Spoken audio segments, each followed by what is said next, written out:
Hi guys, in this video I'll show you how to change language on TurboLearn AI.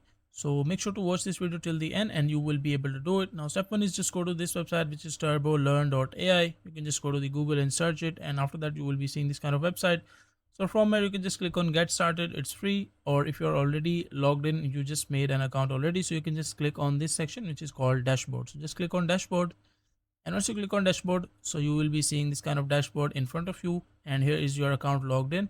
So after that, what you need to do is just click on the settings option, which is below the dashboard. Just go to settings, and inside the settings you can read all the data, like your full name, your email, change language. Here is the this language will be used to generate all content.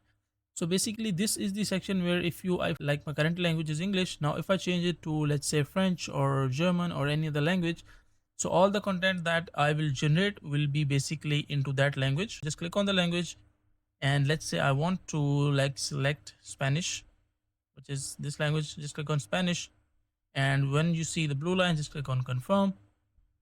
And once confirmed, after that, as you can see, like my language has been changed. Now if I refresh it, so it has been saved. Now let's say that you're trying to generate content in that language and you are still facing the issue, so make sure to just close this one, and again go to Google, and again just make sure to open the website again and log in with your account one more time. And after that you won't be facing any kind of problem, and your language will change. As you can see, it has changed officially. So that is all about how you can do it.